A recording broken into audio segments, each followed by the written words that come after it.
Teologia mística. É claramente verdadeiro que, se nós olhamos para o relacionamento entre o neoplatonismo e o cristianismo em um estágio mais avançado, uma figura diferente emerge.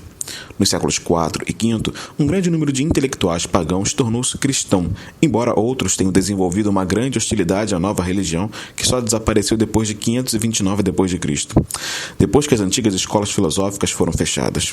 O resultado disso foi que a maior parte dos principais teólogos do período clássico do desenvolvimento da dogmática cristã recebeu educação neoplatônica. Assim como seus predecessores no século II, eles estavam inclinados a considerar sua filosofia como uma preparação para o Evangelho, uma suposição que, no caso do neoplatonismo, era plausível, embora fosse historicamente equivocada.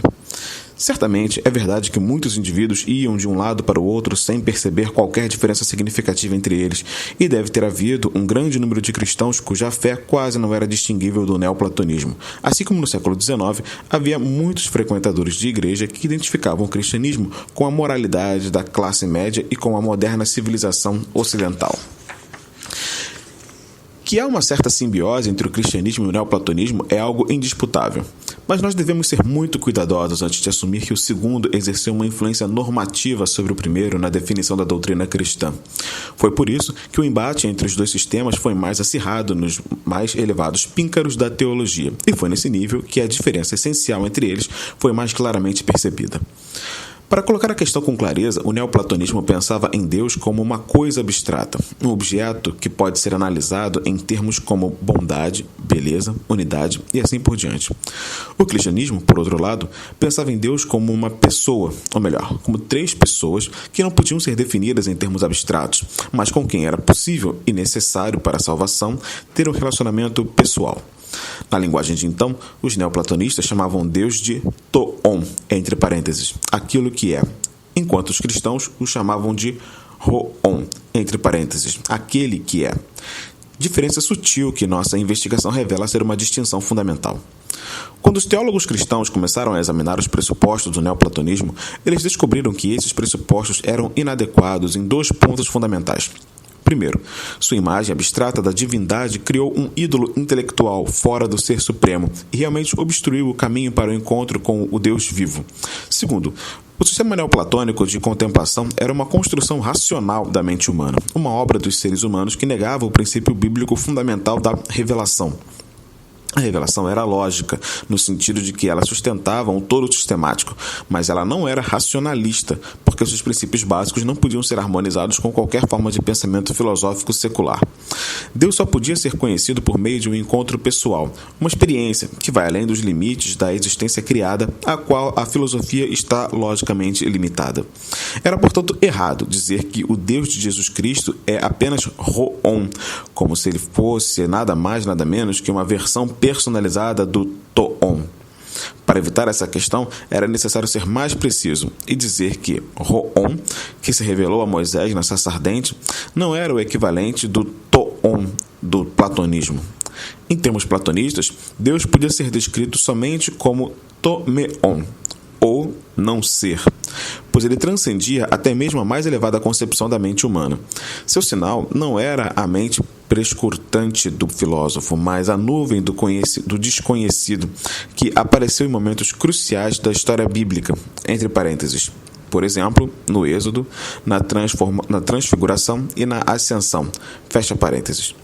Para nos lembrar de que, em sua profundidade, a realidade divina não é acessível à especulação humana. A teologia mística, que assim se desenvolveu, alcançou sua expressão clássica nos escritos do desconhecido monge do século XVI que usava o nome de Dionísio, o Areopagita, entre parênteses, conforme Atos 17, 24. O pseudo-Dionísio era um adepto convicto do neoplatonismo, e geralmente se pensa que ele se tornou um cristão para preservar sua tradição filosófica depois do fechamento das escolas filosóficas pagãs, camuflando-a com a obra de um daqueles que se converteram ouvindo Paulo em Atenas.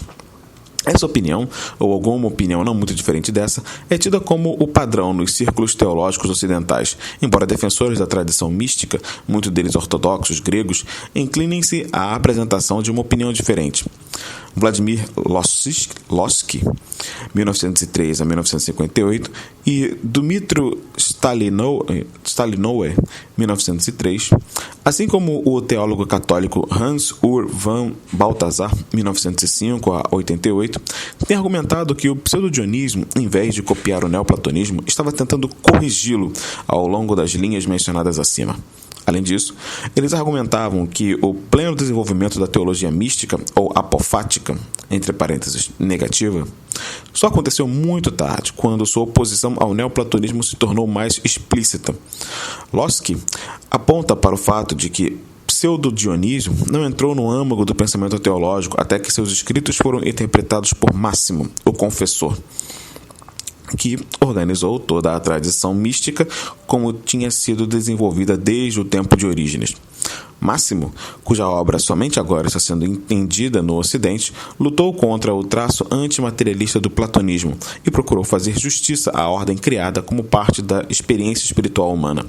Mais tarde, essa tendência foi empurrada mais para diante por João de Damasceno, Simeão, o novo teólogo, Gregório de Palamas e todos aqueles que rejeitavam a dicotomia entre o corpo e a alma que é tão característica da tradição do platonismo.